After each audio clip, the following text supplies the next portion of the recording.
Hello दोस्तों, एक बार फिर से आ गए हैं हम। बातें चल रही है हमारी एल्कीन्स के रिएक्शंस के ऊपर और आज के क्लास में हम लोग दो रिएक्शंस को फेस करेंगे। एक तो है एल्कीन्स का हाइड्रोजिनेशन।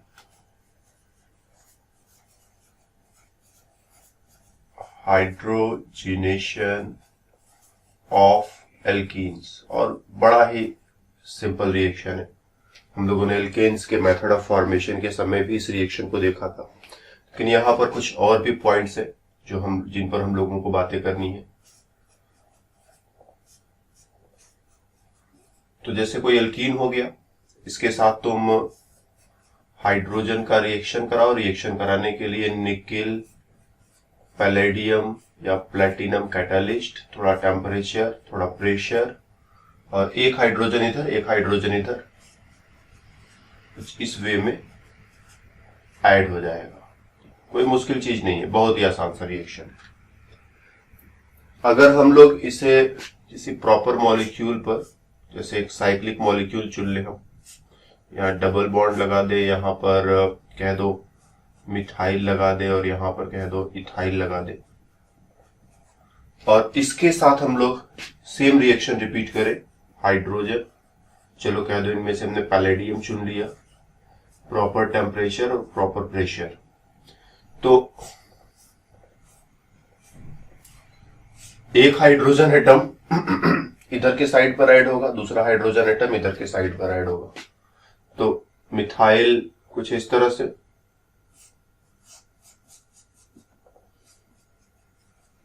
जब ये यहां पर डबल बॉन्ड होता है तो ये स्ट्रक्चर प्लेनर रहेगा, ठीक, मतलब इतनी दूर तक तो कम से कम स्ट्रक्चर प्लेनर रहेगा ही रहेगा।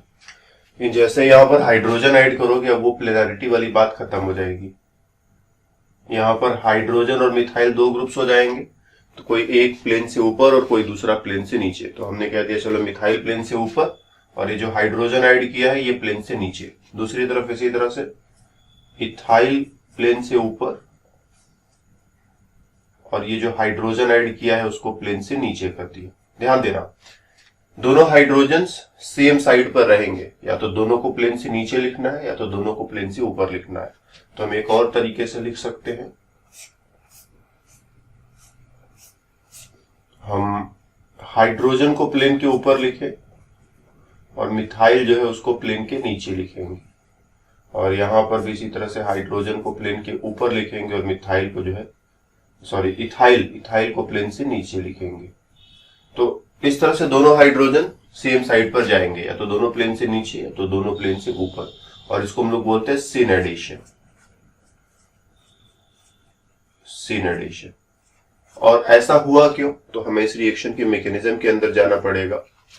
तो देखो, जैसे मेटल का जो सरफेस है, पैलेडियम हमने इस्तेमाल किया है ना, तो पैलेडियम का सरफेस होगा, जो हाइड्रोजन के मॉलिक्यूल्स होते हैं वो आते हैं, आने के बाद ये पैलेडियम के सरफेस के ऊपर चिपक जाएंगे, इनके बीच का बॉन्ड कमजोर हो जाएगा और अब ये पैलेडियम के सरफेस पर चिपक गए। और इधर से एल्कीन का मॉलिक्यूल ये आएगा और एक साथ दोनों हाइड्रोजन्स के साथ रिएक्शन करेगा। तो H और H, और ये रहा तुम्हारा एल्कीन CH2। इसने इस हाइड्रोजन के साथ भी बॉन्ड बनाना शुरू किया और इस हाइड्रोजन के साथ भी बॉन्ड बनाना शुरू किया, और बीच का ये डबल बॉन्ड जो है वो धीरे धीरे कमजोर होने लगेगा। कुछ इस तरह का मैकेनिज्म इसके लिए लिखते हैं। तो इस डॉटेड लाइन का मतलब एक बॉन्ड टूट रहा है, इस डॉटेड लाइन का मतलब बॉन्ड बन रहा है, इसका मतलब बॉन्ड बन रहा है, इसका मतलब बॉन्ड टूट रहा है, इसका मतलब सरफेस के साथ कुछ थोड़ा थोड़ा बॉन्ड है।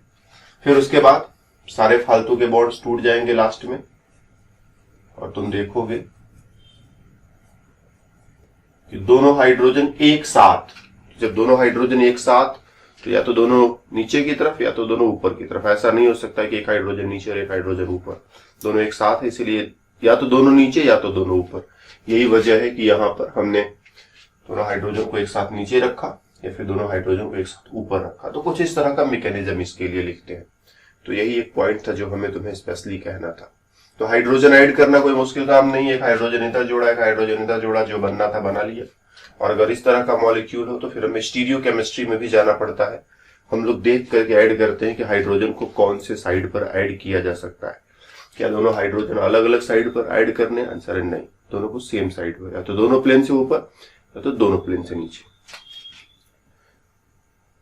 ओके, पेज खत्म हो गया, थोड़ा हमें पेज ऐड कर लेने दो।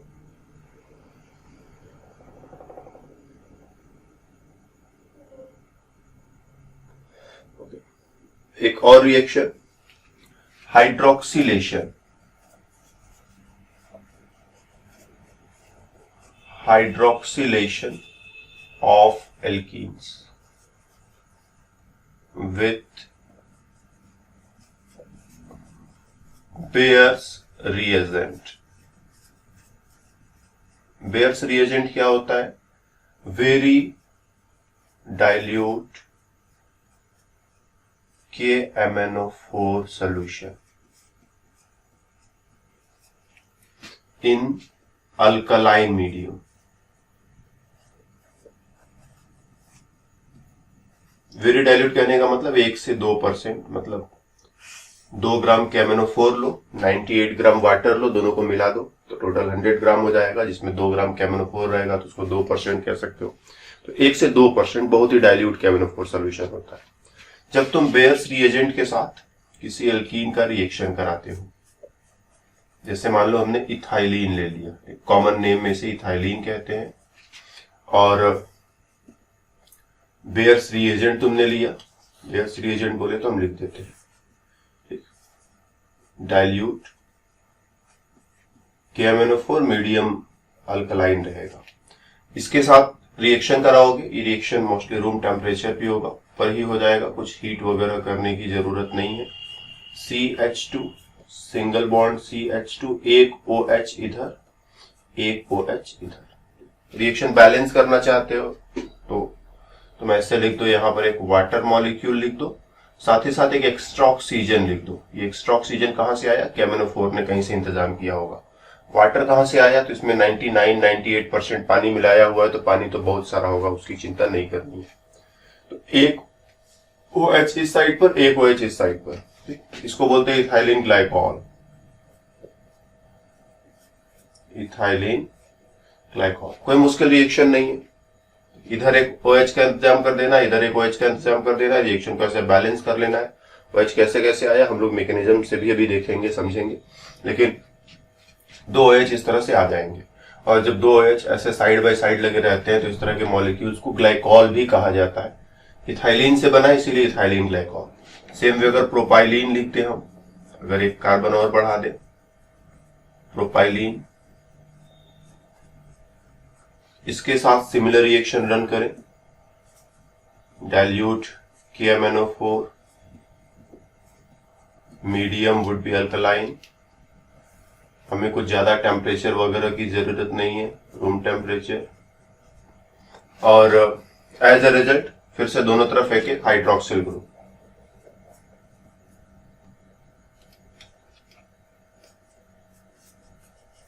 एक OH यहां पर और एक OH यहां पर, तो इसको, ये प्रोपाइलिन है तो इसे तुम चाहो तो प्रोपाइलिन ग्लाइकॉल भी कह सकते हो, या फिर IUPAC नाम तुम जो सोचना चाहो वो सोच सकते हो इस मॉलिक्यूल के लिए। तो इस तरह से ये रिएक्शन आगे बढ़ता है। ठीक, ये रिएजेंट जो है पिंक कलर का कह सकते हो, पिंक या वायलेट, पिंक कलर का रिएजेंट होता है। तो इसका इस्तेमाल हम लोग क्या करते हैं, ये भी चेक करने के लिए करते हैं कि कहीं हमारे मॉलिक्यूल में कार्बन कार्बन डबल बॉन्ड तो नहीं है। अगर हमारे पास कोई कंपाउंड है, कोई ऑर्गेनिक कंपाउंड जिसमें एल्कीन टाइप का कार्बन कार्बन डबल बॉन्ड है, तो हम लोग क्या करें, ऑर्गेनिक कंपाउंड में, ऑर्गेनिक कंपाउंड का सॉल्यूशन ले ले किसी प्रॉपर चीज में जिसमें वो डिसॉल्व होता है, डिसॉल्व कर ले, और उसमें जस्ट 2 ड्रॉप्स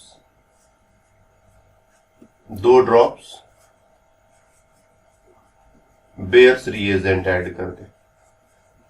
और ऐसा करने से अगर इसका कलर गायब हो जाए, मतलब रिएक्शन हुआ, कलर गायब नहीं होता है तो रिएक्शन नहीं हुआ। तो इस तरह से ये पता भी लगाया जा सकता है कि ऑर्गेनिक कंपाउंड में carbon carbon double bond, specially alkene type का कार्बन कार्बन डबल बॉन्ड है कि नहीं।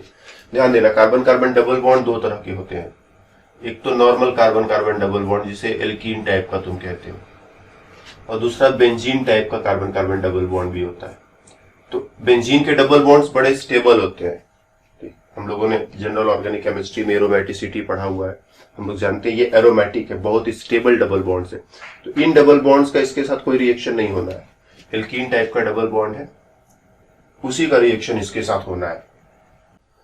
तो अगर हमें किसी ऑर्गेनिक कंपाउंड में टेस्ट करना है कि इस टाइप का डबल बॉन्ड है कि नहीं, तो ऑर्गेनिक कंपाउंड में बेयर्स रिएजेंट का 2 ड्रॉप मिलाओ, कलर डिसअपियर हो जाए, कलर डिसअपियर हो जाए,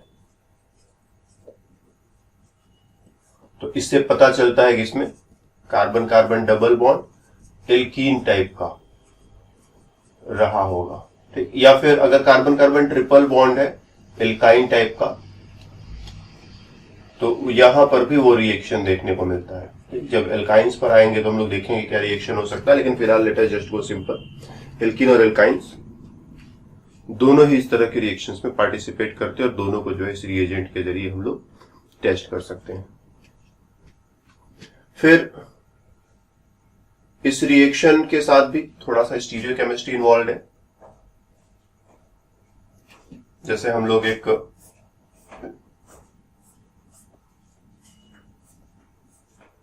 प्रॉपर मॉलिक्यूल चुन ले, साइक्लिक मॉलिक्यूल, या ओपन चेन में भी डिस्कशन कर सकते हैं। ओपन चेन का डिस्कशन हम लोग अलग से करेंगे। यहां पर साइक्लिक मॉलिक्यूल के साथ एक आसान सा केस बनाते हैं। फिर से हमने लिया bears reagent, dilute KMnO4, medium alkaline, room temperature, और 2 हाइड्रोक्सिल ग्रुप, एक यहां पर एक यहां पर आने हैं। तो या तो दोनों हाइड्रोक्सिल ग्रुप प्लेन से ऊपर, या तो दोनों हाइड्रोक्सिल ग्रुप्स प्लेन से नीचे, ठीक। तो 2 पॉसिबिलिटीज यहां पर हो सकती हैं, 2 पॉसिबिलिटीज यहां पर हो सकती है। एक तो ये हो सकता है कि दोनों हाइड्रोक्सिल प्लेन से नीचे चले जाए, फिर ये इथाइल और मिथाइल जो है इनको जो है प्लेन से ऊपर की तरफ लिख दिया जाए। और या फिर ये भी हो सकता है कि दोनों हाइड्रोक्सिल जो है प्लेन से ऊपर की तरफ आ जाए और मिथाइल और इथाइल को प्लेन से नीचे लिख दिया जाए। ये दोनों 2 प्रोडक्ट्स है कि एक ही चीज हमने 2 बार लिख दिया है, तो आंसर ये दोनों 2 अलग अलग चीजें, दे आर डिफरेंट। इनेंसियोमर्स हैं एक दूसरे के। इनेंसियोमर्स समझते हो ना, ऑप्टिकल आइसोमेरिज्म में हमने तुम्हें पढ़ाया है। Enantiomers, non superimposable mirror image.